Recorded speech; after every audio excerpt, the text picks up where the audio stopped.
Twins see Millionaire attacked by snake while vultures watch, then they do this.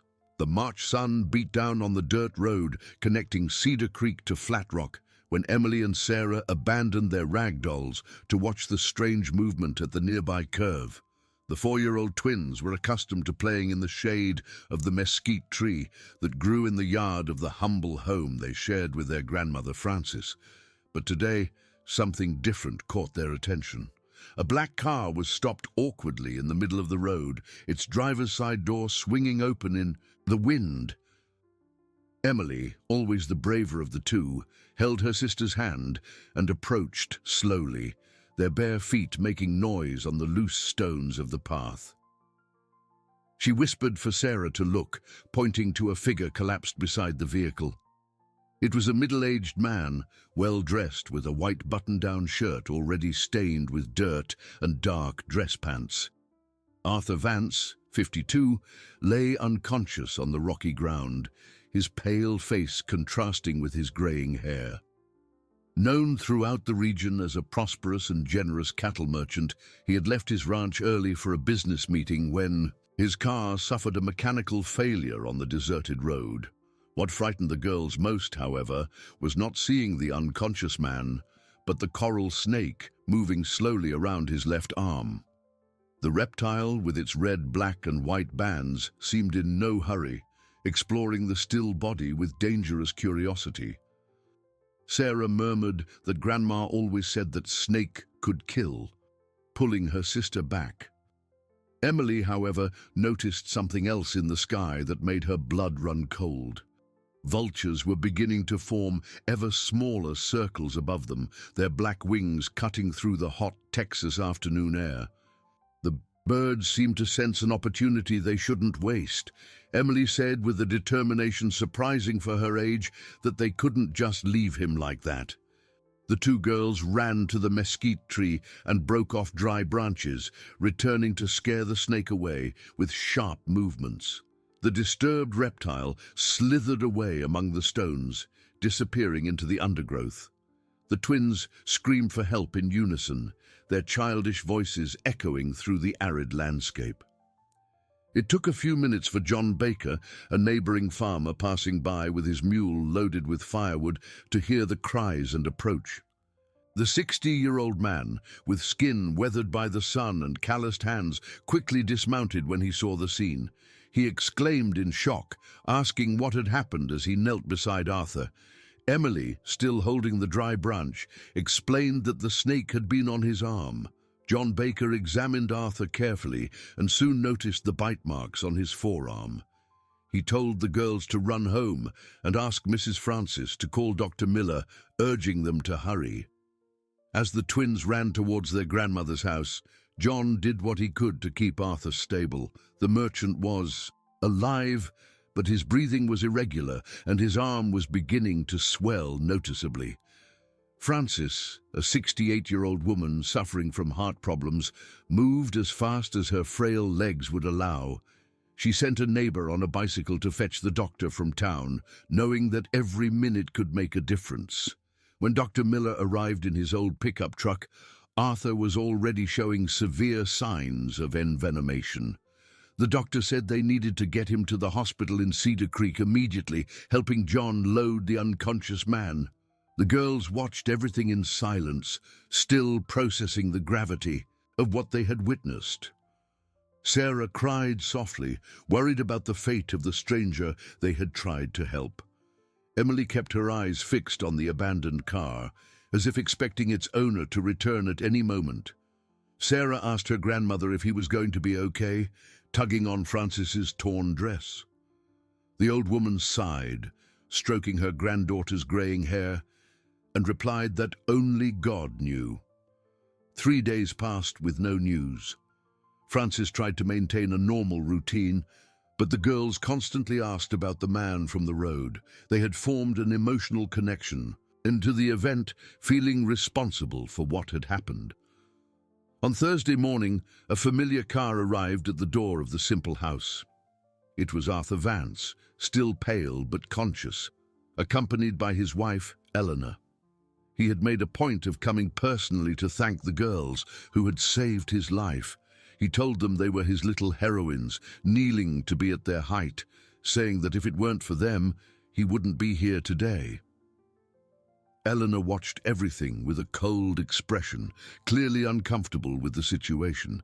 An elegant 45-year-old woman with well-kept blonde hair and expensive clothes, she seemed completely out of place in the humble environment. The precarious conditions in which Emily and Sarah lived were evident. Mended clothes, bare feet, the house of exposed brick without plaster. Frances did what she could to receive the visitors with dignity, offering freshly brewed coffee in mismatched cups. Arthur, genuinely moved, asked how he could repay what the girls had done for him. Frances shook her head, but he insisted. During the conversation, he learned that the girls had no known parents and that Frances faced financial difficulties in raising them, especially with her own health. Problems worsening. Arthur said he wouldn't take no for an answer, taking a sum of money from his pocket. He stated that the children had given him his life back, and now it was his turn to help them. Eleanor pulled her husband by the arm, clearly irritated by his generosity, telling him they needed to go as they had commitments. But he was not intimidated. Looking into Frances's eyes, he promised he would return the following week to see how they were. It was a promise that would change all their lives in ways none of them could imagine. As the couple walked away, Emily held her grandmother's hand and asked why his wife seemed angry with them. Frances sighed deeply, sensing that this visit was just the beginning of something much more complicated than a simple show of gratitude. The following week, Arthur kept his promise. He arrived on a Friday morning driving a pickup truck loaded with groceries, medicine, and clothes for the girls. Frances tried to refuse the generosity, but he was firm in his decision. He told Mrs. Francis that the girls had saved his life and he couldn't just pretend it hadn't happened, as he unloaded bags of rice, beans, oil, and other basic items. Emily and Sarah watched shyly, hiding behind their grandmother's skirt. They had never seen so much food at once. Arthur also brought 2 pairs of shoes and new dresses for each of them, as well as real dolls to replace the ones made from corn husks. Frances murmured that he didn't have to do so much, tears welling in her tired eyes. He insisted that he did, and that he would continue to help as long as necessary. Arthur spent part of the morning talking with the girls, discovering their distinct personalities. Emily was decisive and protective, always looking after her more sensitive sister. Sarah was a dreamer and affectionate, with a rich imagination that made her create stories about everything around her. When he returned home that day, Arthur found Eleanor waiting on the porch with an icy expression. She had spent the last few days ruminating on the visit to the children, and her irritation had turned into something more dangerous. She told him they needed to talk, entering the house without looking at her husband. Arthur asked what about, though he already knew the answer. She replied it was about his obsession with those girls, that he had spent a fortune that day on children who weren't even his. Arthur sighed, taking off his hat and hanging it on the coat rack at the entrance. He told Eleanor they had saved him and he had a moral debt to them. She laughed bitterly at the mention of a moral debt.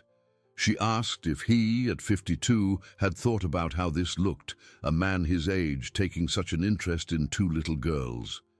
The insinuation was like a slap in the face. Arthur turned to his wife, his eyes flashing with indignation, asking how she could suggest such a thing. She retorted that she wasn't suggesting anything, just stating what people would think, and that they were already thinking it. Eleanor was right about one thing: people were already talking. In fact, she herself had taken it upon herself to plant the first seeds of gossip in town. During her visits to the beauty salon and church meetings, she had casually commented on her husband's strange behavior, She had told the salon owner while getting her nails done that she didn't know what had gotten into him, that he was obsessed with those children, going there every week and spending their money, that it was very strange. The owner, always ready for gossip, but also a defender of justice, asked if it wasn't true they had saved his life. Eleanor acknowledged that's what they said, but that one thing was to be grateful, and another was this fixation. Eleanor's words were calculated, planted to create doubt without making direct accusations. She knew exactly how to sow mistrust in people's minds. The real reason behind her hostility was something she would never admit openly, not even to herself. Eleanor had tried to get pregnant for 15 years of marriage. She had gone through painful treatments, consultations with specialists, promises in distant churches. Nothing worked. At 45, she had finally accepted that she would never be a mother.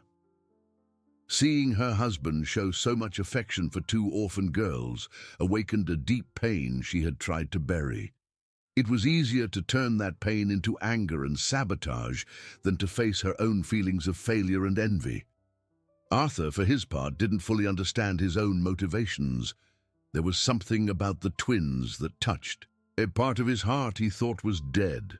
Perhaps it was the courage they showed in saving him, or their innocence amidst poverty, or simply the fact that it had been a long time since he felt he had made a difference in someone's life. His weekly visits became routine. He always brought something: food, medicine for Francis, small gifts for the girls. Gradually, he began to make small repairs to the house. He fixed the leaking roof, replaced a broken window, installed a new faucet in the yard. One afternoon, while they played with the new dolls, Sarah asked her grandmother why Uncle Arthur took such good care of them. Francis replied that it was because he had a good heart. But not everyone understood that. Francis had noticed the stares and whispered comments when she went to town. People talked, speculated, judged. She knew Eleanor was behind much of it, but she didn't have the strength to confront the situation. The tension between Arthur and Eleanor grew each week. Their arguments became more frequent and intense, always centered on the visits to the girls. One night after he returned from Cedar Creek, she accused him of caring more about them than about her. He denied it wasn't true. She challenged him, asking when was the last time he treated her with the same tenderness he showed those children. Arthur fell silent because he couldn't deny it. There was, in fact, a lightness in his life when he was with Emily and Sarah that he hadn't felt in years at home. The girls made him laugh, made him feel needed, made him feel alive. He told Eleanor they needed him. She asked if she didn't. He replied that she had everything she wanted while they had nothing. She shouted back, questioning if she had everything she wanted, asking if he knew what she had always wanted and never had, and now she saw him giving other children the love that should have been for their own. The words came out like a painful confession, revealing the wound that had been bleeding for decades. Arthur was shocked by his wife's raw honesty, but also frustrated that she was using her pain to manipulate the situation. He told her he couldn't change the past, but he could do something good for the future of those girls. She retorted it was at her expense. He replied it wasn't at her expense, it was just different from what she wanted. That night, for the first time in 20 years of marriage, they slept in separate rooms. It was the beginning of an emotional separation that would deepen in the following weeks, as Arthur became increasingly determined to protect the twins and Eleanor more desperate to sabotage that connection. The next morning, Eleanor made a decision that would change everything. If she couldn't convince her husband to stop the visits, she would find other ways to end the situation. She knew influential people in town. She had connections she could use. It was time to escalate her campaign against the girls, even if it meant destroying her own husband's reputation in the process. Eleanor's plan began to unfold 2 weeks later, during the monthly meeting of the Catholic Women's Association of Cedar Creek. She had carefully chosen the time and audience. 10 influential women from the town, including the mayor's wife and the director of the municipal school. She began by saying she was very worried about a delicate situation after the official matters of the meeting were discussed. She stated, "It involved her husband and 2 orphan girls." The women leaned forward, attentive. Eleanor knew she had captured their full attention. She explained that Arthur had been visiting these children weekly, bringing expensive gifts, spending hours alone with them, and had already spent a fortune. She paused calculatedly, adding that she was sure his intentions were pure, but they knew how people could misinterpret such situations. Mrs. Celeste, the mayor's wife, frowned and asked how old the girls were. Eleanor replied they were 4 and twins. An uncomfortable murmur rippled through the group. Eleanor had planted the perfect seed. Not a direct accusation, but enough insinuation to arouse suspicion. Professor Valdirine asked where they lived.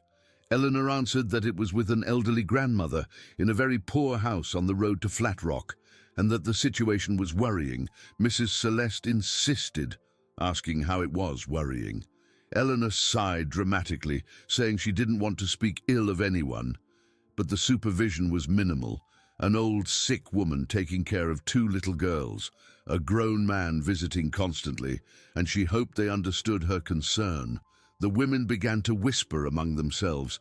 Eleanor had achieved exactly what she wanted, to turn an act of kindness into something suspicious and questionable. Meanwhile, completely oblivious to his wife's machinations, Arthur was at Francis's house, helping to fix the kitchen ceiling. The girls played in the yard, their laughter echoing in the sunny morning. Francis, watching him work, told Mr. Arthur he had been a blessing to them, and she didn't know how to thank him. He told her not to thank him, as they had saved him first. But she continued, saying she saw how people looked when they went to town and knew they were talking. Arthur stopped what he was doing and looked at the old woman, asking what they were saying. Francis hesitated, then admitted they were saying bad things about his visits and that his wife. He pressed, asking what about his wife. She revealed that his wife had been spreading rumors that he was too interested in the girls, in a wrong way. The hammer Arthur was about to swing stopped mid-air. He turned slowly to Francis, his face red with anger and shock. He asked if Eleanor had said that. She clarified it wasn't direct, but people talked and her name always came up in the conversation. Arthur climbed down from the ladder, his hands trembling with indignation. His own wife was destroying his reputation to stop him from helping the girls. It was a betrayal he had never imagined possible. Francis sadly suggested that maybe it would be better if he stopped coming for a while, as she didn't want the gossip to harm him. He replied firmly, never, that he would not abandon them because of poisonous tongues. At that moment, Emily ran into the house, holding an injured bird she had found in the yard, asking Uncle Arthur if he could help it. The scene touched Arthur deeply, the girl's total trust in his ability to solve problems, the innocence of her request for help. How could anyone twist this into something dirty? He assured the little one that he could, taking the bird carefully. Sarah also approached, worried, asking if it would be okay. He told them they would take care of it together. As he improvised a small splint for the bird's broken wing, Arthur made a decision. He would not allow Eleanor's lies to destroy his relationship with the girls. If necessary, he would face the entire town to protect them. That afternoon, when he returned home, he found Eleanor arranging flowers in the living room, whistling cheerfully. The contrast between her apparent tranquility and the storm she had created enraged Arthur even more. He said they needed to talk, closing the door forcefully. She asked innocently, what about? He told her it was about the lies she had been spreading about him. Eleanor's smile vanished as she claimed not to know what he was talking about. He insisted he knew perfectly well what she was doing, trying to destroy his reputation, to force him to stop helping the girls. Eleanor stated that people talk, and she couldn't control that. He shouted that they might talk, but she was the one feeding those conversations, his own wife insinuating horrible things about him. Eleanor straightened up, abandoning the pretense of innocence. She asked what he expected, for her to stay quiet while he humiliated himself running after 2 orphans. He questioned the word humiliate, saying he was helping children in need. She retorted he was neglecting his marriage, his wife, his own life. He shot back that his life was empty before they appeared. The words slipped out before he could censor them, but it was the raw truth. Arthur had felt more alive and useful in the last few weeks than in years of a stagnant marriage. Eleanor received the words like a slap. She questioned if 20 years with her were empty. He tried to backtrack, saying that wasn't what he meant. She insisted it was, and now she understood perfectly. She headed to the bedroom, stopping at the door to say he wanted to choose between them and her. So he should choose, but he should know she wouldn't stand there, watching him play father to other people's daughters while she didn't finish the sentence, but they both knew what she was going to say, while she could never give him children. That night, Arthur slept in the living room but couldn't close his eyes. For the first time in his marriage, he was questioning if he had made the right choice 20 years ago. Eleanor was a good wife in many ways, but her cruelty towards the girls revealed a side of her personality he had never seen before. The next morning, he made a decision that would change everything. Instead of visiting the girls just once a week, he would start going 3 times. If Eleanor wanted a war, she would get one. But he didn't know that his wife had also made a decision during the sleepless night. She would call her sister in Austin and start planning her departure from Cedar Creek. If Arthur had chosen the girls, she wouldn't stay to watch her humiliation. As they both plotted their next moves, neither of them realized that a much bigger revelation was about to emerge, a revelation that would completely change Arthur's understanding of family, abandonment, and destiny. The crisis arrived on a rainy Tuesday in April. Frances had woken up with chest pains more intense than usual, but tried to hide it from her granddaughters so as not to worry them. During breakfast, however, the pain became unbearable. Emily, noticing how her grandmother was clutching her chest, asked if she was okay. Frances replied that she was, just a little tired. But when Frances tried to get up from her chair, her legs failed her. She collapsed on the kitchen floor, her face as pale as paper, breathing with extreme difficulty. The twins screamed, in unison, rushing to help her. Sarah began to cry desperately, while Emily, even at just 4 years old, showed impressive presence of mind. She ran to the nearest neighbor's house, John Baker's, screaming for help. She yelled that her grandma had fallen and couldn't breathe. The man immediately dropped his work and ran to the girl's house. Seeing Frances on the floor, pale and with bluish lips, he knew it was a serious emergency. He told the girls he was going for help, instructing them to stay with their grandma and talk to her, not to let her sleep. John Baker pedaled furiously to town to get Dr. Miller, but the doctor was on another emergency call. Desperate, he decided to look for Arthur directly, knowing the man had the resources to get Frances to the hospital more quickly. He found Arthur in his agricultural supply store, closing a deal with a customer. He urgently told Mr. Arthur he needed to speak with him.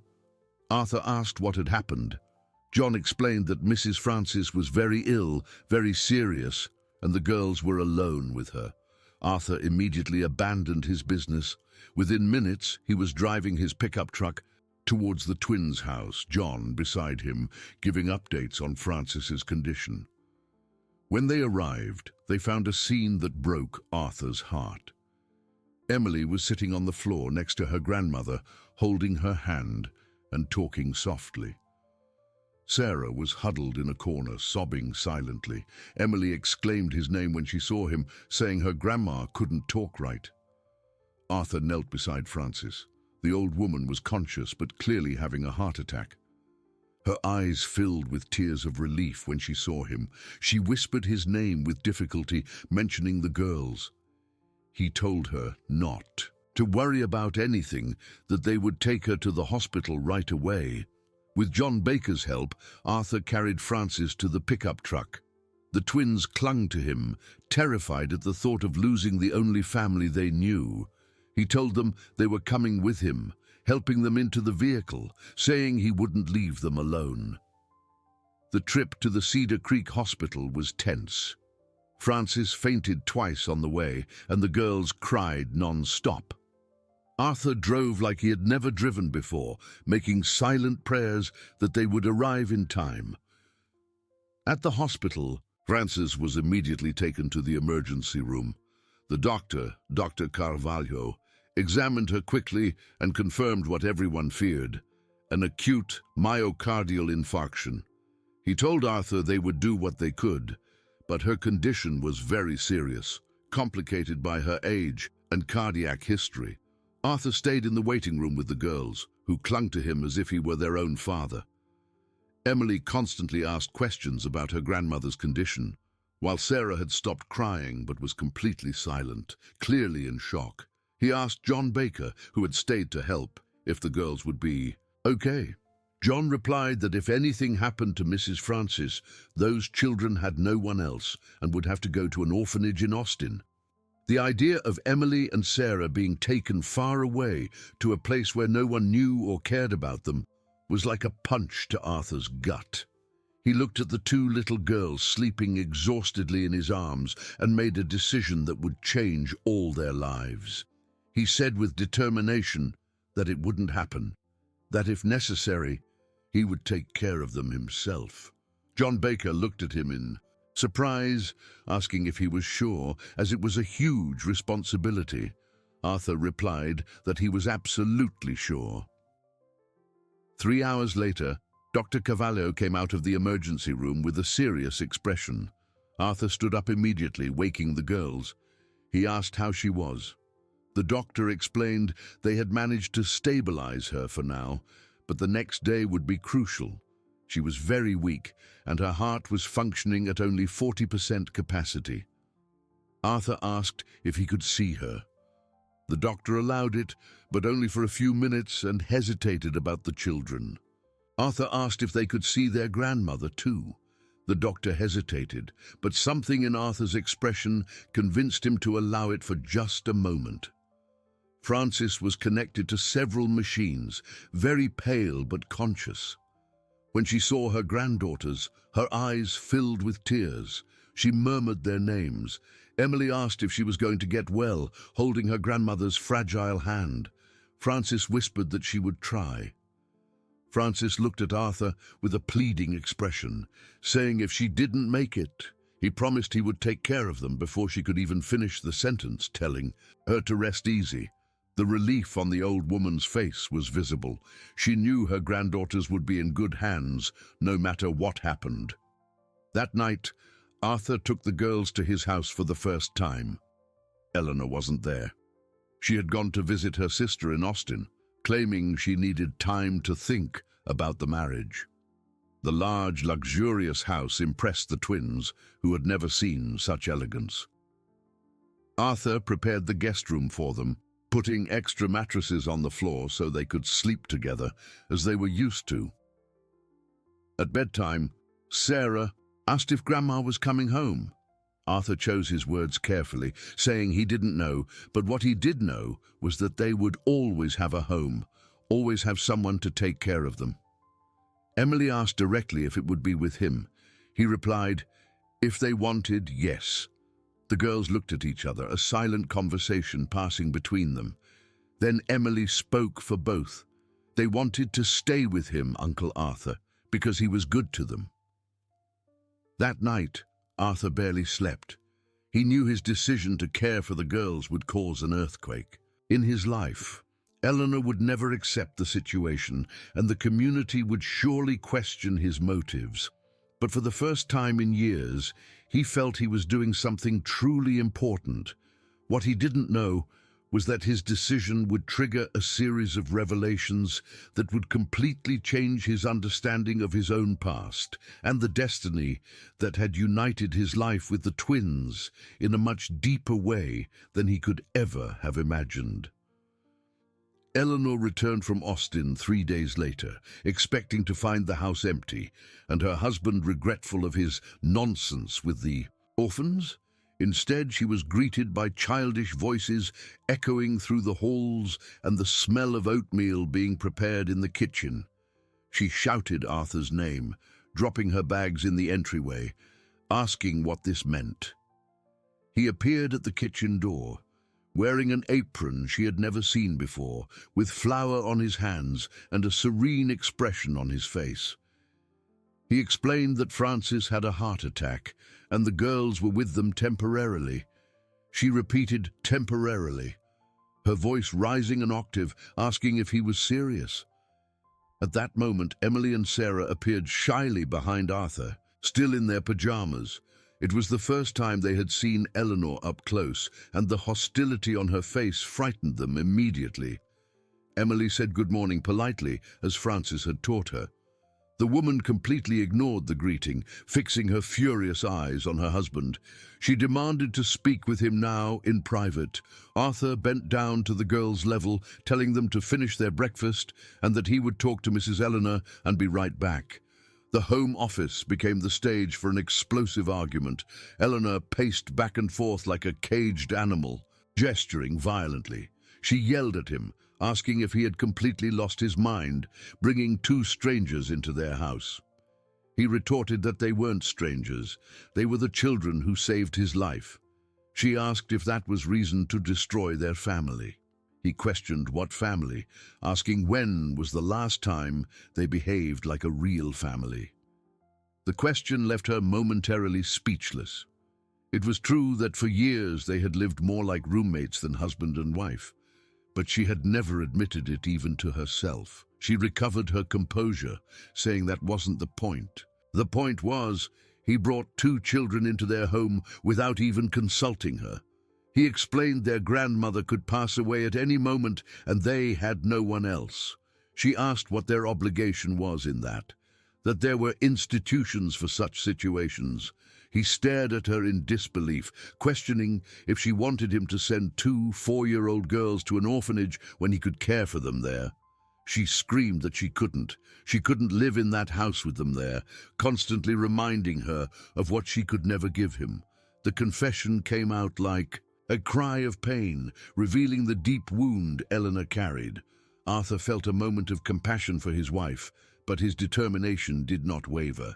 He told her he understood her pain, but he couldn't abandon these children because of their personal frustrations. She shot back, asking if it was their frustrations or just hers. He clarified it was theirs, because their marriage had lost its soul a long time ago, and she knew it.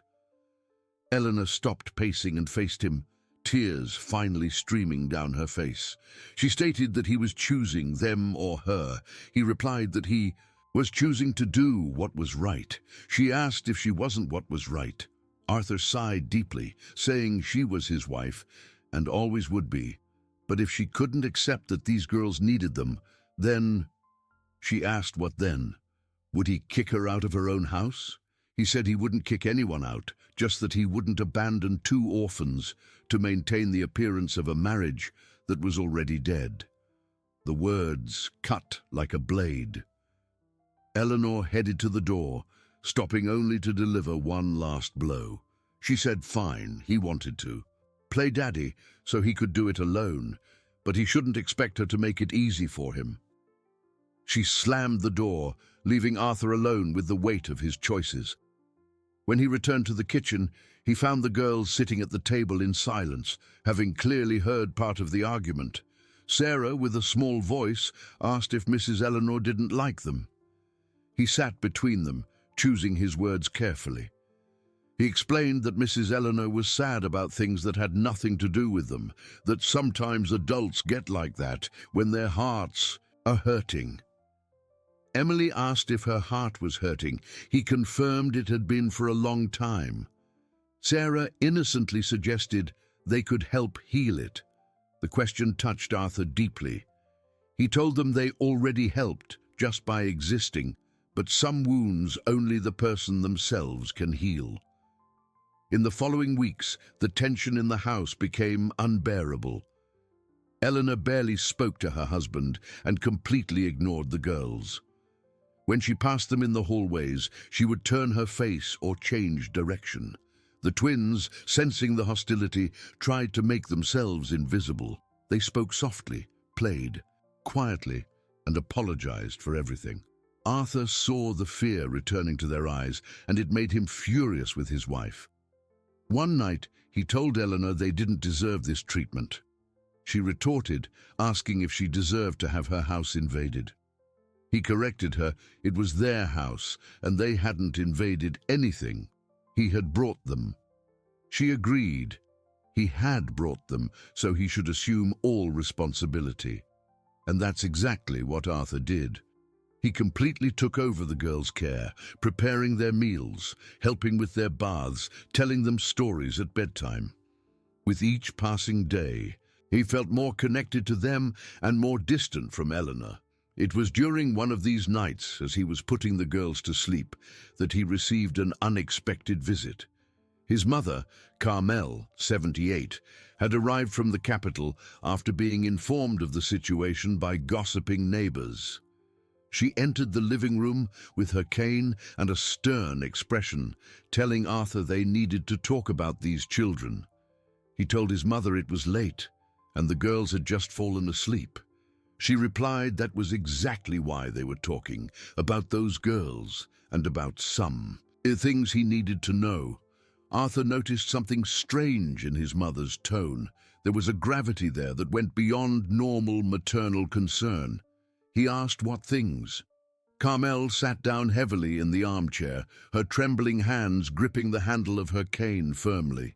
She said it was about him, about his past, about why he felt so connected to these orphan children. He asked what she was talking about.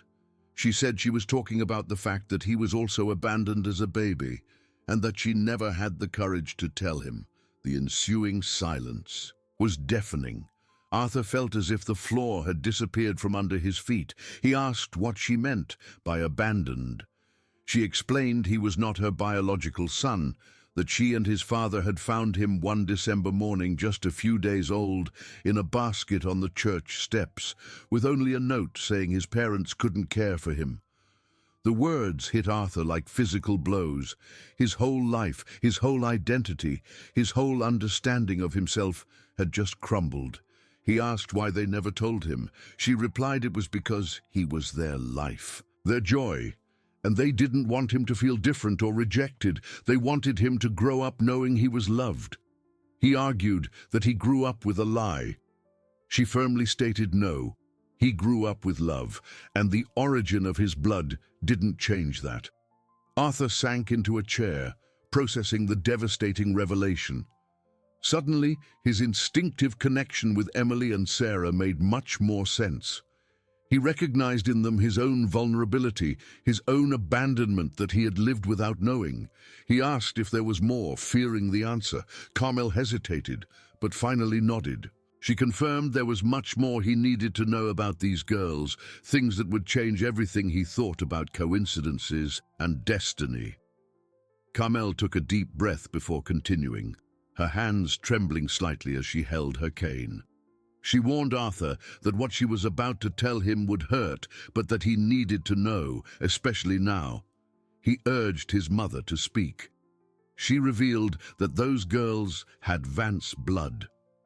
Arthur frowned, confused, asking what she meant. She explained that their father was Jack Vance, his cousin. The name struck Arthur like a lightning bolt. Jack had disappeared from the area more than 5 years ago after a series of scandals and debts. He was the kind of man who brought shame to the family, irresponsible, a womanizer, addicted to gambling. Arthur murmured that it was impossible, that Jack never had children. She insisted he did, and that he had abandoned their mother when he found out they were twins. Susan was a young woman, the daughter of farm workers. When she told Jack about the pregnancy, he disappeared the same day. Arthur stood up abruptly, walking to the window. The revelation changed everything. The girls weren't just orphans he had decided to help. They were his blood relatives, abandoned by the same man who had brought shame to the Vance name. He asked how she knew this. She said Father Anselm told her that Susan had sought out the church late in her pregnancy, desperate. The priest had tried to locate Jack, but he had completely vanished. He then asked why they never told him before. She explained that Susan had made the priest promise to keep it a secret, that she had pride and didn't want anyone to know she had been abandoned, so she raised the girls with her Aunt Frances's help, inventing a story about the father being a temporary worker who left. Arthur returned to his chair, the weight of the revelations crushing his shoulders. He questioned why he was being told now. Carmel looked towards the room where the girls slept and said it was because Jack had returned, arriving in town the day before. Arthur's blood ran cold as he asked if Jack knew about the girls. She confirmed he had found out through gossip about Arthur caring for them and from what Father Anselm had told her he hadn't returned out of paternal love. When Arthur asked what she meant, she explained that Francis owned a piece of land in the center of town, a family inheritance worth a lot of money. If she passed away, that land would automatically go to the girls. And if Jack could prove he was the father, Arthur immediately understood the implications. Jack had returned not to assume paternity, but to claim the inheritance the girls would receive. He asked where he was now. She told him he was staying at Mrs. Rita's boarding house and had been asking questions about him, about his relationship with the children, building a case to question his suitability as a guardian. Arthur's mind raced, processing all the information. Jack knew about the rumors Eleanor had spread, knew about the tension in his marriage, and could use all of it against him in a potential custody battle. He asked if Jack could take the girls from him. She replied that legally he was the father, but morally. Carmel shook her head, stating that the man had never shown an ounce of responsibility in his life and had abandoned the children before they were even born. Arthur asked what the priest advised. She said he advised him to prepare for a fight, that Jack would try to use his own marital situation against him, claiming a man in the process of separating couldn't offer stability to two children. As if summoned by the conversation, Eleanor appeared in the room. She had overheard part of the conversation from the stairs, and her expression was a mixture of shock and something that looked like satisfaction. She addressed Carmel, asking if it was true that the girls had a living father. Arthur began to speak, but Eleanor interrupted him, asking if it was a father who had legal rights over them. Carmel firmly corrected her, saying it was a father who had abandoned them. Eleanor insisted he was still the legal father, a dangerous glint in her eyes. She turned to Arthur, saying this changed everything. Arthur immediately understood what his wife was thinking. For her, Jack's arrival represented an opportunity to get rid of the girls without seeming cruel. He asked if she was seriously considering. She cut him off, asking what she was considering, that the children find their real father, that their life go back to normal. Arthur stood up, furious, questioning what she called normal. She gestured towards the girls' room, saying it was more normal than this, that perhaps it was a sign that God was showing them this arrangement was wrong from the beginning. Carmel slammed her cane on the floor with force, telling the girl she didn't know what she was talking about, that Jack Vance was a scoundrel who was good for nothing, and the children were better off with anyone but him. Eleanor insisted he was their father and had rights. Arthur dryly stated that rights are earned with responsibility, and Jack lost any right when he abandoned a pregnant Susan. The conversation was interrupted by a noise from the girls' room. Emily had woken up, probably from the raised voices, and appeared at the door in her small pajamas, rubbing her eyes. She asked Uncle Arthur if something was wrong. The innocence of the question cut the hearts of everyone present. Arthur knelt beside her, stroking her messy hair. He assured the little one it was just adult talk, and she should go back to bed. She asked if Grandma Frances was okay. He promised they would visit her in the hospital the next day. Emily nodded and returned to her room, but not before casting a suspicious glance at Eleanor and Carmel. Even at just 4 years old, she sensed the tension between the adults. After the girl left, Eleanor broke the silence, remarking that Emily hadn't even greeted her and that the children saw her as an enemy. Arthur retorted that it was because she behaved like an enemy. She replied that now she wouldn't have to behave at all, as their father had returned and the problem was solved. Carmel stood up with difficulty, leaning on her cane, telling Eleanor she was a bitter and cruel woman, and those children deserved love, not her resentment. Eleanor shot back that they would get love from their father. Arthur faced his wife and asked if she really believed that, or if she just wanted to get rid of them at any cost. Eleanor didn't answer, but her expression said it all. She had found a way to solve the problem of the girls without getting her own hands dirty. That night, Arthur barely slept. In the morning, he decided he needed to talk to Jack. Personally, before he made any legal moves, he left the girls with Carmel and went to the boarding house where his cousin was staying. The meeting with Jack confirmed his worst fears. The man had changed little in his 5 years of absence. He still had the same sloppy appearance, the same calculating gaze, the same lack of character that had always defined him. Jack greeted him with a fake smile, saying he'd heard Arthur was taking care of his daughters. Arthur couldn't hide the contempt in his voice as he questioned the term his daughters, stating Jack didn't even know they existed until a week ago.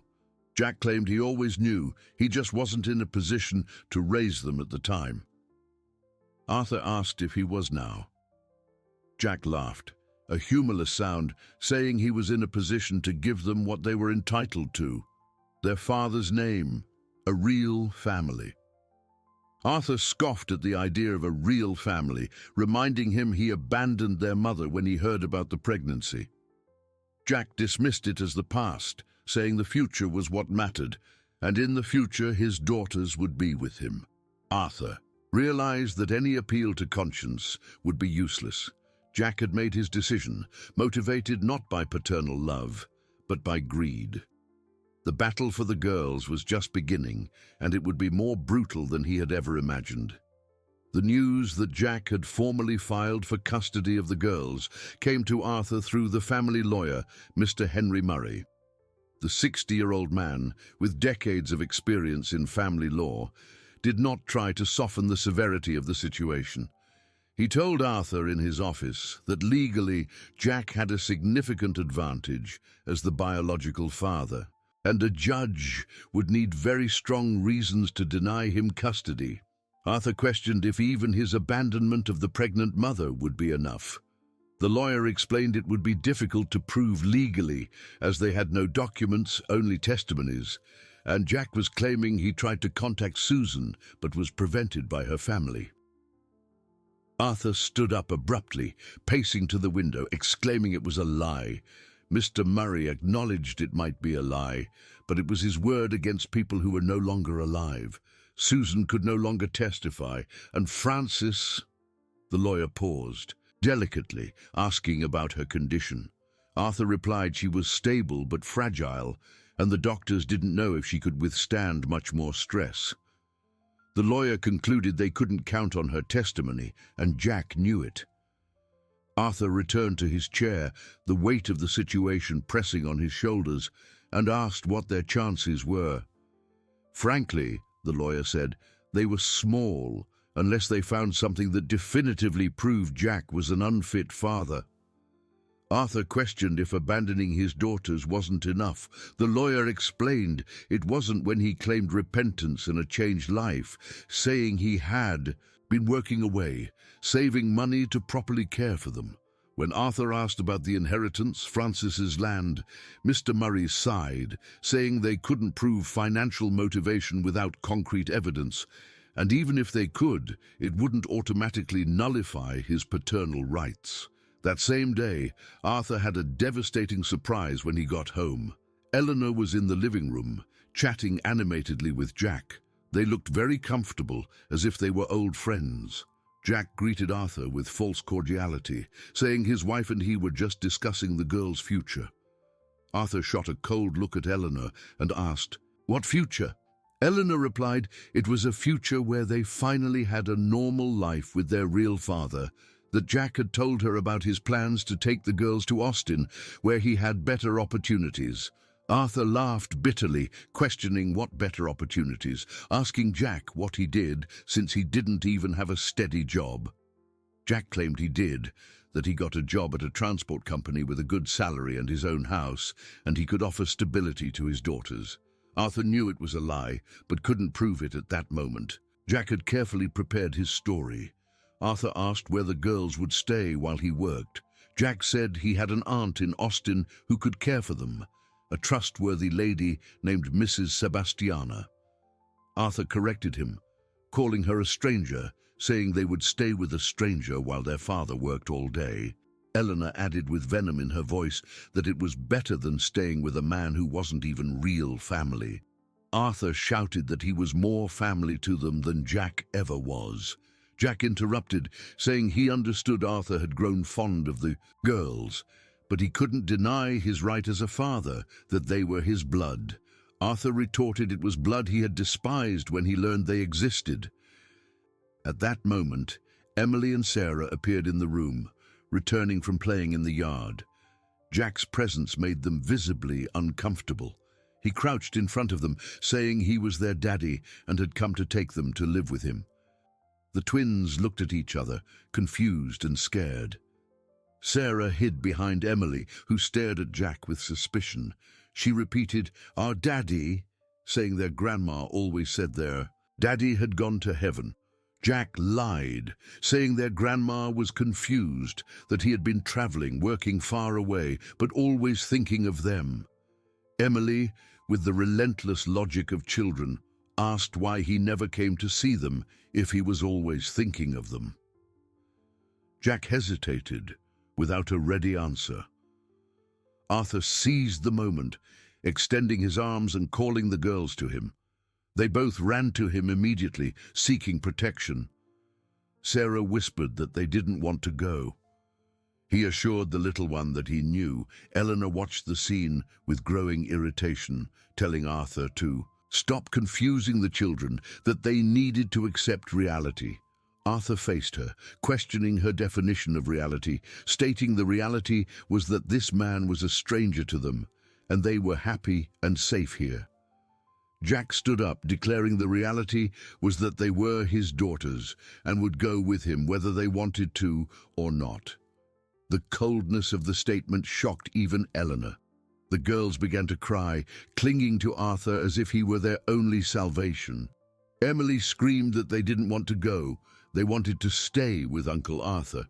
Jack tried a gentler tone, telling the girls they would like Austin, a big city with many interesting things. Sarah cried, no, they wanted to stay here. They wanted their grandma. The mention of Frances touched a sensitive point. Jack knew that as long as the old woman was alive, she could influence the case against him. He said carefully that their grandma was very sick, and maybe it would be better for them to start a new life, without sadness. Arthur immediately understood the cruel insinuation. Jack was preparing the girls for the possibility of Frances not recovering, using it as a justification to take them away. Arthur's voice was low, but filled with threat as he told him to get out of his house. Jack replied it was his house for now, but the judge would decide where his daughters should live. After Jack left, Arthur found himself alone with the crying girls, and Eleanor watching with poorly disguised satisfaction. He asked his wife if she was happy now. She said she was relieved, that finally the situation would be resolved correctly. He questioned for whom it was correct, for her, who wanted to get rid of the girls, or for Jack, who only wanted their inheritance.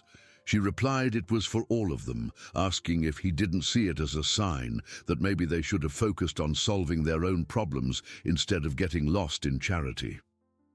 Arthur looked at the girls still clinging to him and questioned if she called these children charity. She called them responsibilities that were not theirs. That night, Arthur put the girls to bed with a heavy heart. They were clearly terrified at the thought of being taken away by a stranger. Before sleeping, Emily asked if the man was really going to take them away. He told his little one he didn't know, but he promised he would fight for them. She asked if he really promised. He promised with all his heart. Sarah, who had been silent since Jack's visit, finally spoke, asking if he would forget them if they went away. The question broke Arthur's heart. He swore he would never forget them, ever. She asked if he could go with them. He explained he couldn't, but he would always love them, no matter where they were. After the girls slept, Arthur stood on the porch thinking about his next move. He knew he needed something stronger than emotional arguments to beat Jack in court. It was then that he remembered something Father Anselm had mentioned. Jack had a problematic history in the region. Perhaps it was time to investigate that past more deeply. The next morning, he would begin a desperate search for evidence that could save the girls from a fate he considered worse than abandonment, being raised by a man who saw them only as objects of value. The investigation into Jack's past began the next day, when Arthur visited Joe's saloon, an establishment frequented by the region's farmhands. If Jack had left debts or enemies there, someone would know. Joe, the owner, repeated the name Jack Vance thoughtfully while wiping a glass, saying the name brought back bad memories for Arthur. When asked what kind, he explained Jack owed about $500 from when he drank on credit and disappeared overnight without paying, and it wasn't just him. Joe called over two men from a nearby table. Sebastian and Anthony, both well-known workers in the area, approached when they heard Jack's name. Sebastian said the scoundrel owed him $200 for a repair he did on his motorcycle that he promised to pay at the end of the week and vanished. Anthony added his story was worse, that Jack had convinced his sister Rose to lend him $1,000, saying he would invest it in a partnership with him, then took the money and disappeared, leaving Rose in tears for months. Arthur took careful notes of all the testimonies. It was evidence of a dubious character, but not necessarily enough to invalidate a custody claim. He asked if there was anything else. The men looked at each other as if hesitant to share something more serious. Finally, Sebastian spoke up, asking if Arthur knew Claire, who used to work at Mrs. Julia's house. Arthur knew her. Sebastian explained that Jack had messed with her too, that the girl was only 17, and he filled her head with promises, saying he'd marry her. When she got pregnant, he disappeared, just as he had with the girl's mother. Arthur's blood ran cold. He asked if Claire had gotten pregnant by Jack. Sebastian confirmed it, but she had lost the baby in the 4th month, they said, from all the crying and despair. Arthur asked where Claire was now. He was told she lived in Flat Rock at her aunt's house and had married a good man from there, but never forgot what Jack did to her. Arthur knew he had found something important. Jack's pattern of behavior was clear. He got young women pregnant and abandoned them. If he could get Claire's testimony, he could prove his cousin was a serial predator. That afternoon, he drove to Flat Rock in search of Claire. He found her working in a small fabric store, a 25-year-old woman with sad eyes that seemed to carry old pains. He introduced himself as Arthur Vance, Jack's cousin. The name made the woman's face turn pale. She asked what he wanted. He explained he needed to talk about Jack, that he had returned and was trying to get custody of 2 little girls.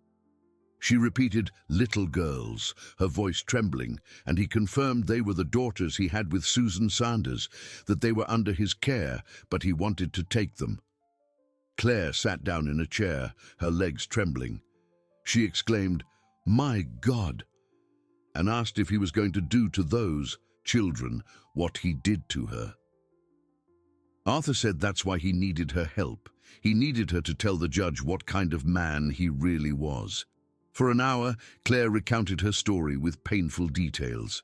Jack had courted her when she was just a naive teenager. promising marriage, a better life. When she got pregnant, he accused her of being involved with other men and disappeared. She told him, with tears streaming down her face, that she lost the baby from stress and sadness, that her family rejected her, the whole town talked about her, and she almost did something foolish. He asked if she would testify against him. She replied that if it was to protect those girls, yes, that Jack Vance shouldn't even be near children. When Arthur returned home that night, he found a scene that infuriated him. Jack was in the living room again, this time accompanied by an older woman who introduced herself as Mrs. Sebastiana, the aunt who would care for the girls. Jack said with a cynical smile that he had come to introduce the future caregiver of his daughters. Mrs. Sebastiana was a severe-looking woman of about 60 who looked at the girls as if they were a burden. She commented that they were too small and would be a lot of trouble.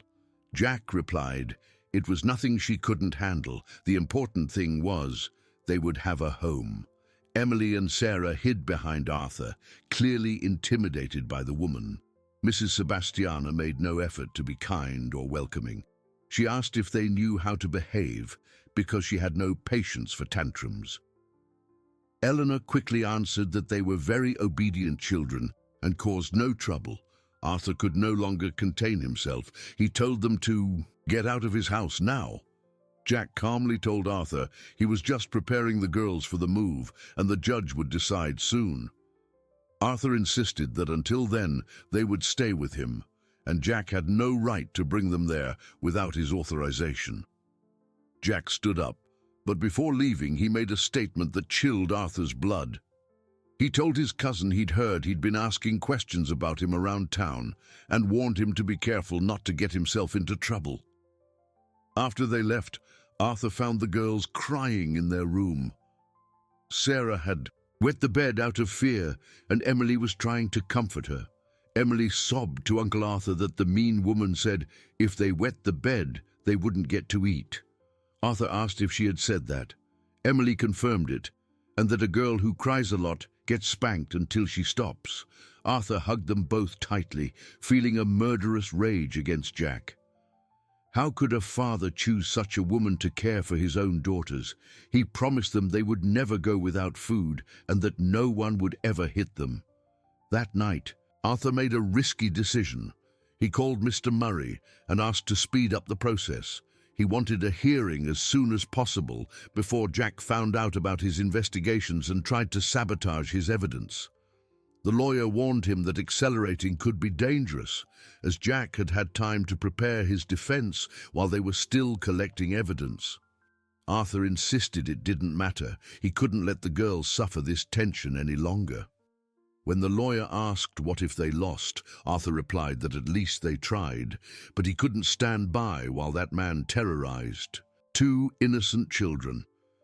The next morning, Arthur received devastating news from the hospital. Francis had worsened during the night. The doctors said it was a matter of days, perhaps hours. When he arrived at the hospital with the girls, he found the old woman very weak but still lucid. She asked to speak with Arthur alone. She whispered to him that she needed to tell him something before she passed, about Jack and the girls. Arthur asked what it was. She revealed that Jack had tried to take the girls once when Susan was still alive, that Susan told her he had shown up drunk, talking about selling them to a rich couple in Austin. Arthur leaned closer, barely believing what he was hearing. He learned that Susan had to flee with the girls to a cousin's house in another state, hiding for 2 months until Jack gave up and left, and she only returned when she heard he had disappeared from the region. Arthur asked why she never told him this before. She explained that Susan had made her promise to keep it a secret, that she was afraid Jack would come back for the girls. Frances held Arthur's hand with the little strength she had left, begging him not to let Jack take her little granddaughters, calling him not a father, but a demon. That revelation changed everything. Jack hadn't just abandoned his daughters, he had tried to sell them. It was the definitive evidence Arthur needed to destroy any chance of his cousin getting custody. But first, he needed to find Susan's cousin, who had hidden the twins. His fight was far from over, but he finally had a powerful weapon against Jack. The search for Susan's cousin led Arthur to a small town in Oklahoma, where Carmen Silva lived with her family. The 35-year-old woman received Arthur with initial suspicion, but when he mentioned the twins and Jack, her expression changed completely. She whispered, asking if that terrible man was back. He confirmed it and said he wanted custody of the girls, and that Mrs. Francis had told him she had once hidden Susan and the children from him. Carmen let Arthur in and served coffee, her hands trembling slightly as she recounted the events of 5 years ago. She said Susan had arrived in the middle of the night, terrified, with the tiny girls in her arms, saying Jack had tried to negotiate their sale to a couple in Austin for $50,000. Arthur couldn't hide his shock at the amount. He learned that Jack was in debt to loan sharks because of gambling and had told Susan the girls were the solution to all their problems. When she refused, he threatened to take them by force. So Susan fled that same night, staying there for 2 months until they heard Jack had disappeared from the region. But even so, she had lived in fear until the end of her life. Carmen showed photos from that time. Susan, with the baby twins, visibly shaken but protecting her daughters like a lioness. In the photos, Emily and Sarah were 2 helpless babies who had almost been sold by their own father. When Arthur asked if she would testify about this, she said of course she would, that Susan was her favorite cousin, and those girls deserved protection. With Carmen's testimony secured, Arthur returned to Cedar Creek feeling more hopeful. He had solid evidence. Claire would testify about the abandonment during her pregnancy, several residents would talk about the unpaid debts, and Carmen would report the attempted sale of the babies, but Jack hadn't been idle. When Arthur arrived home, he found a scene that infuriated him. Eleanor was packing the girls' clothes into a suitcase. He asked what she was doing. She explained she was organizing the girls' things, that Jack had obtained a temporary injunction and could pick up his daughters that same day. Arthur's heart raced as he exclaimed it was impossible. She told him Jack's lawyer had argued that he had no legal bond with the children and was unduly delaying their reunion with their father. Arthur rushed to the phone and called Mr. Murray. The lawyer confirmed the worst possible news. They had obtained an emergency injunction, claiming the girls were being held irregularly by him, and the judge had ordered them to be handed over to their biological father that day. Arthur argued he had evidence against Jack, but the lawyer said they would present it at the final hearing, but for now, legally, he had to hand over the girls. When he asked what would happen if he refused, he was told he would be arrested for contempt of court, which would harm their case at the main hearing. Arthur hung up the phone in a state of shock. In a few hours, the girls he had learned to love as daughters would be taken away by a man who saw them as merchandise. Emily and Sarah were in the yard, oblivious to the unfolding drama. When Arthur went out to get them, they ran to hug him as they always did. Emily asked why Mrs. Eleanor was touching their clothes. How could he explain to 2 4-year-old children that they were being handed over to a father who had tried to sell them as babies? He told them they needed to talk about something important. He sat on the yard floor and called them close. With carefully chosen words, he tried to explain that they would have to go live with Jack temporarily. Sarah immediately screamed that they didn't want to go, they wanted to stay with him. He told the little ones he knew, but sometimes adults had to obey rules, even when they didn't agree with them. Emily, with her childlike logic, asked what rules. He explained it was rules that said they had to stay with their biological father, but Sarah cried that he was their father of the heart. They didn't want another father. Arthur hugged them both, fighting his own tears. He promised they would always be his daughters of the heart, always, and that he would fight to bring them back. They asked if he promised. He promised with all his soul. At 3 in the afternoon, Jack arrived accompanied by a court officer.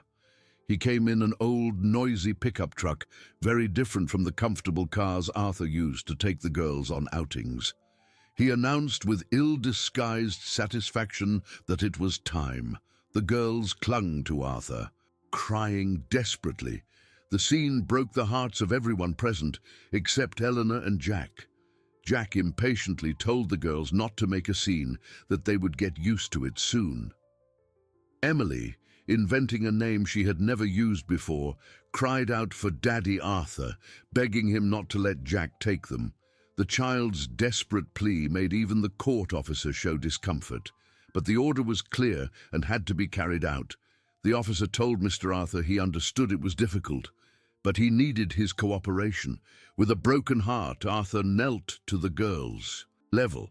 He told them to remember what they talked about, that they were strong, they were brave, and Daddy Arthur would bring them back very soon. They asked if it would be very soon. He confirmed it would be very soon. Jack grabbed the girls with little gentleness, ignoring their cries and protests. Mrs. Sebastiana was in the truck, watching everything with total indifference. She ordered them to stop crying when the girls were put in the vehicle, saying crying solves nothing. Arthur watched helplessly as the truck drove away, taking with it the two most important people in his life. The sound of the engine mixed with the girls' screams calling for him. Eleanor went into the house without a word, finally free of the problem that had tormented her marriage. Arthur stood on the porch for hours, looking at the empty road, promising himself he would do anything to bring the girls back. That night, alone at home for the first time in months, Arthur called all his lawyers and influential contacts. The final hearing had been set for 2 weeks later. 14 days that seemed like an eternity. Mr. Murray came to the house to plan the final strategy. He told Arthur they had a solid case with all the evidence they had collected: Claire, Carmen, the debts, the pattern of behavior. Arthur murmured, 2 weeks. 2 weeks with that monster. The lawyer assured him they were strong, that he had taught them to be strong. Arthur replied they were just children, 4-year-old children being punished for something they never did. That night, Arthur barely slept. The silence of the large house echoed where there had once been childish laughter. The empty rooms whispered memories of bedtime stories, of comforted nightmares, of cheerful shared breakfasts. The next day, the biggest battle of his life began. Not just legal, but emotional and moral. He had 2 weeks to gather all possible evidence and ensure that Emily and Sarah came home. What he didn't know was that at that very moment, in a small, dirty apartment in Austin, 2 little girls were crying silently in a strange bed, whispering the name of the man they considered their true father and promising each other they would be strong until he came to get them. The final battle was about to begin, and the future of a family would depend on the next 2 weeks. The first reports about the girls' situation reached Arthur through Jack's neighbors in Austin.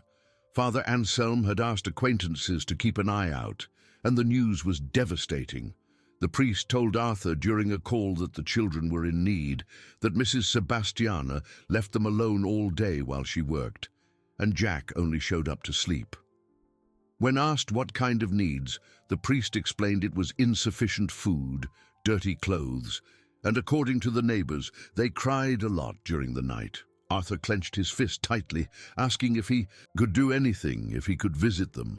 The priest regretfully informed him that Jack had forbidden any contact, claiming Arthur was disturbing their adaptation.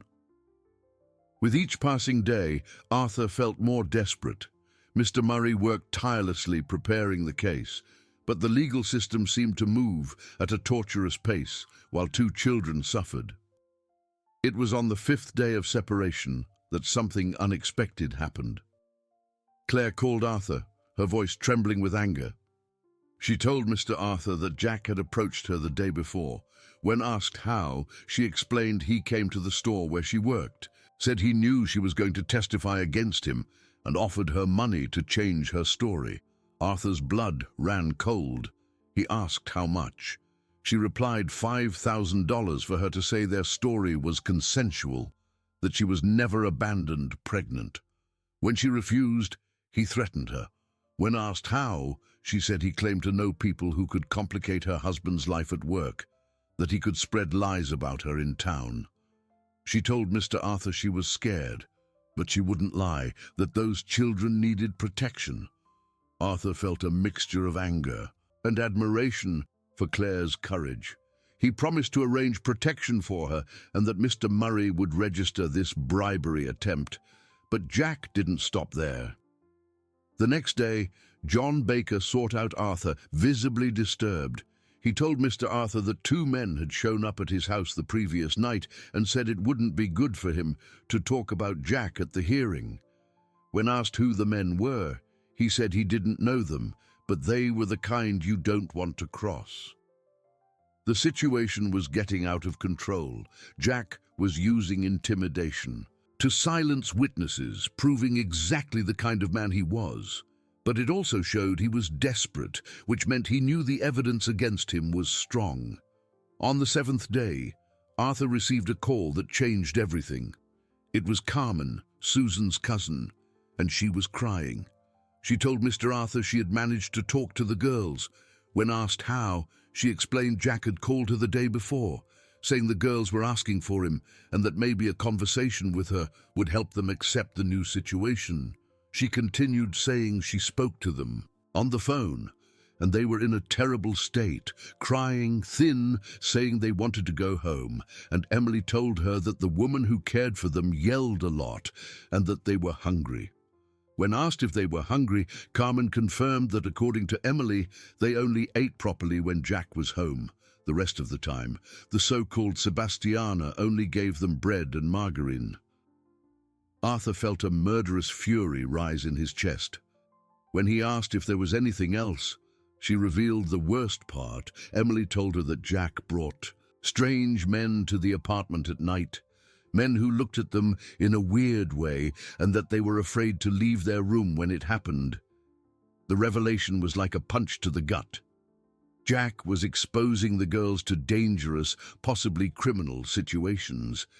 He told Carmen he needed her to repeat exactly that to Mr. Murray, every word. She agreed, but added that she couldn't let the children suffer any longer, and if necessary, she would go to Austin and take them by force. He urged her not to, as it could worsen the legal situation, and there was only 1 week until the hearing. But a week seemed like an eternity when children were suffering. That night, Eleanor made a rare appearance in the living room where Arthur was working on the case documents. She asked bitterly if he was happy now. He questioned how she could ask that. She said it was because he got what he wanted, to turn their house into a battlefield, destroy their marriage, and create this whole tragedy. He retorted that he didn't create anything, that Jack was responsible for the whole situation. She yelled that he was the one who brought those children into their lives. He replied that it was the best thing he had ever done. Eleanor stared at him with hatred, asking if it was worth it even knowing it destroyed their marriage. He retorted that their marriage had been destroyed for years, and the girls just made it visible. She declared that he had chosen, even knowing he would lose his wife. Arthur stopped writing and looked at the woman he had lived with for 20 years.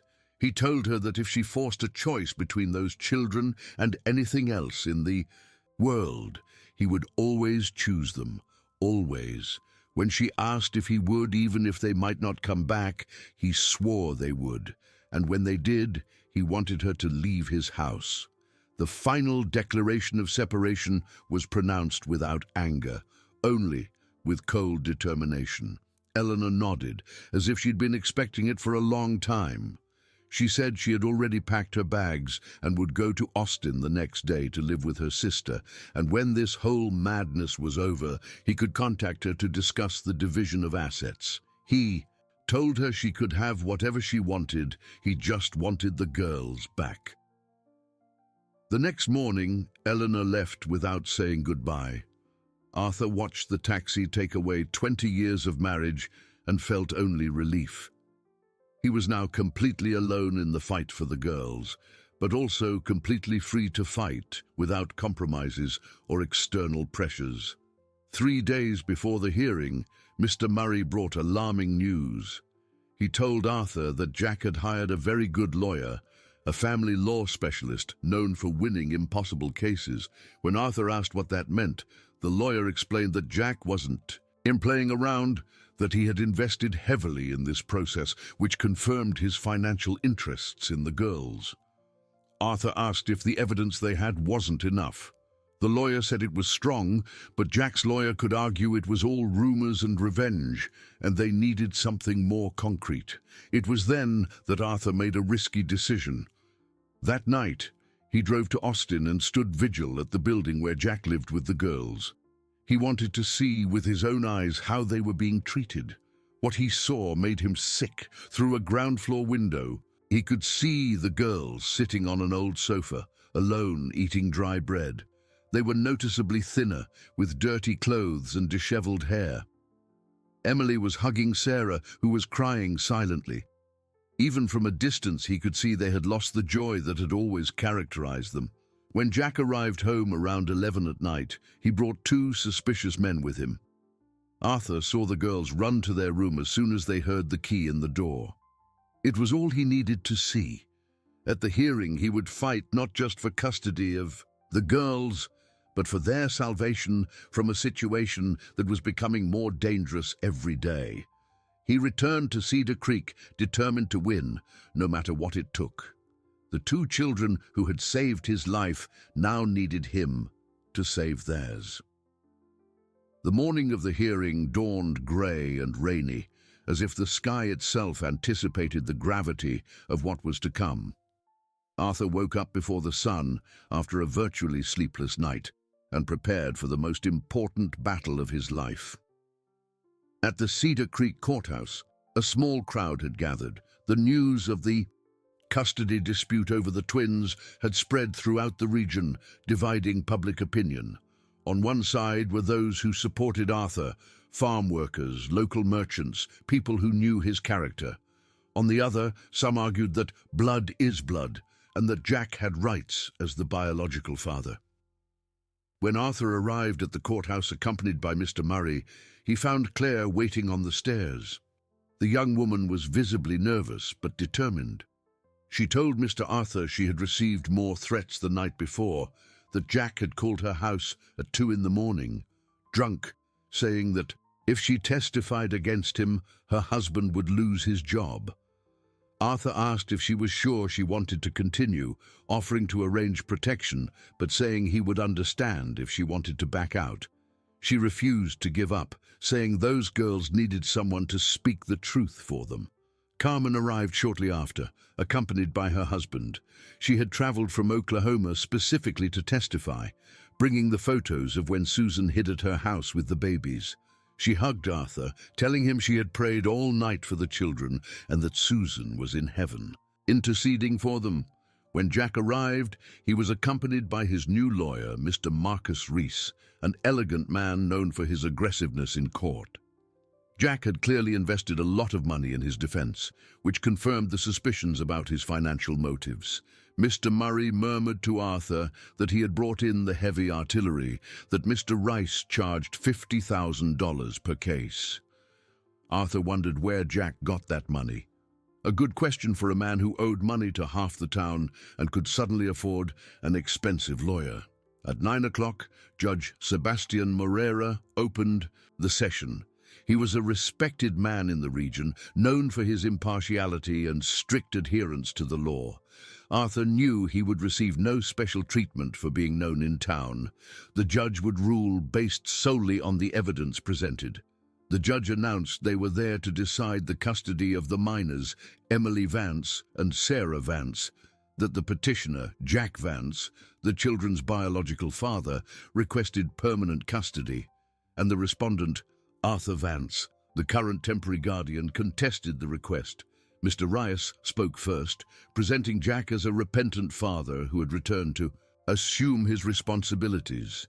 He eloquently told the judge that his client acknowledged his past mistakes, that he was young and immature and didn't know how to handle the responsibility of fatherhood. But today, at 30, he was a changed man with a stable job and the means to provide a suitable home for his daughters. The judge asked Jack directly where he currently worked. He replied that it was at Horizonte Transport Limited, where he had been a driver for 6 months with a salary of $2,500. When asked where he intended to raise the children, he stated he had a 2-bedroom apartment in Austin, where the girls would have their own room and be cared for by his aunt, Mrs. Sebastiana, while he worked. It all sounded very well prepared, very rehearsed. Arthur watched the judge, trying to detect if he also perceived the artificiality of the speech. Mr. Rice continued, noting it was important that his client never formally renounced paternity, that the children were raised by their maternal grandmother due to circumstances beyond his control, and when he learned they were under the care of a third party, he immediately returned to claim them. When the judge asked about Mr. Arthur Vance, the lawyer acknowledged his good intentions but pointed out he was a single man. The judge corrected him, separated. A separated man who had taken on responsibilities that were not legally his. He added there were questions in the community about the motivations of a middle-aged man taking such an interest in 2 little girls. The insinuation was subtle but venomous. Mr. Murray stood up immediately, protesting that there was no evidence to justify such an insinuation. The judge dryly agreed, telling Mr. Rice to stick to the facts. But the damage was done. The doubt had been planted, which was exactly what Jack wanted. When it was the defense's turn, Mr. Murray began by presenting evidence of Jack's dubious character. He first called Claire to the witness stand. With a trembling but determined voice, she recounted her story.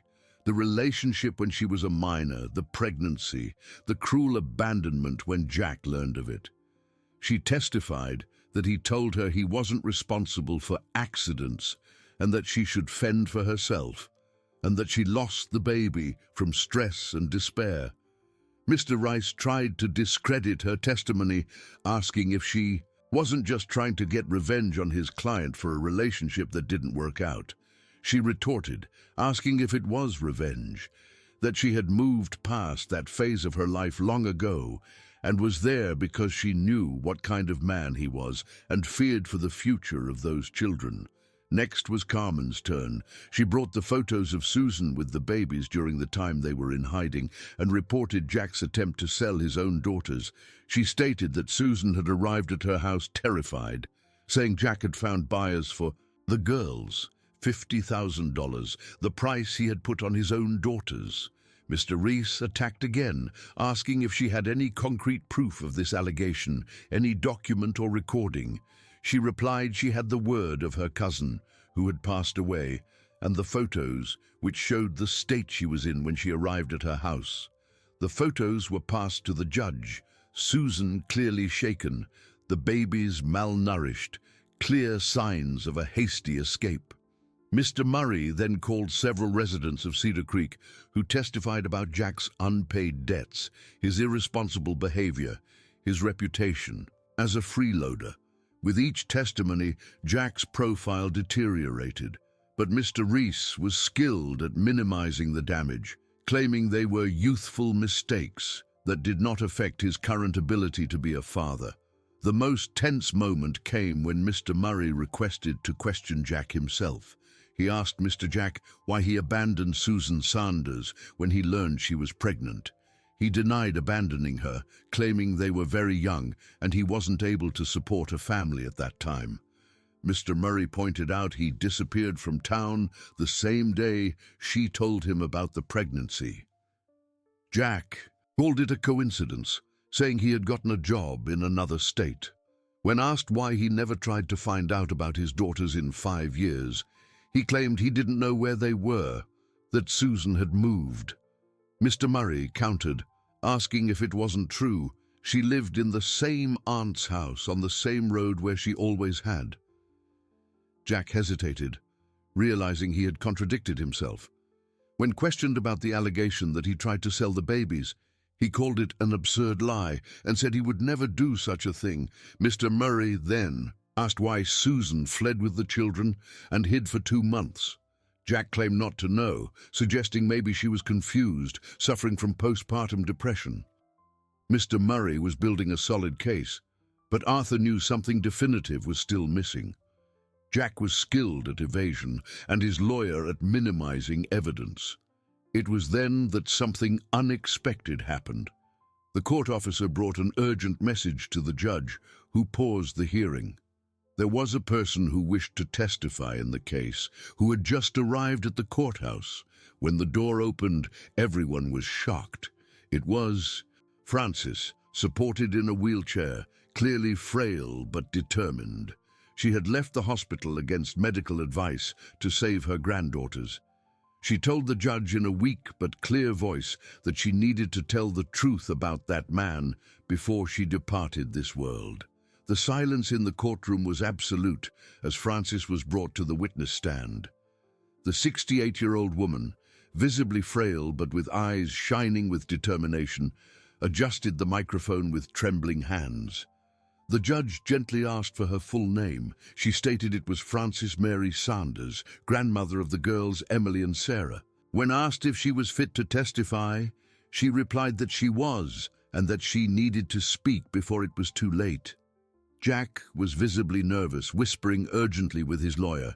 They clearly had not expected Frances to have the strength to appear. Mr. Murray began, asking Mrs. Frances if she could tell the court what happened when Susan was pregnant with the twins. She said she could. Frances took a deep breath, pointing to Jack and saying her niece Susan lived in fear of that man, that he would show up drunk at their house yelling he didn't want children, that she had to get rid of the pregnancy. Jack protested it was a lie, but the judge ordered him to be silent.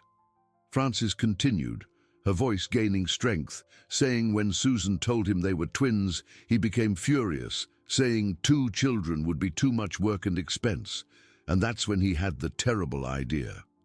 When asked what idea, she revealed he wanted to sell the girls as soon as they were born, that he knew a rich couple in Austin who would pay well for healthy white babies, and $50,000 was the price. The entire courtroom whispered in shock. Mr. Rice tried to stand, but the judge motioned for him to sit. The judge asked if she had heard this directly. She confirmed she heard him on the phone, arranging a meeting with the buyers, and that's when she and Susan decided she had to run away.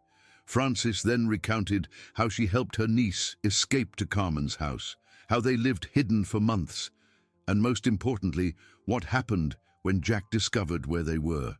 She said he showed up at Carmen's house one morning with 2 strange men claiming he had a right to his daughters, and if Susan didn't hand them over, they would take them by force.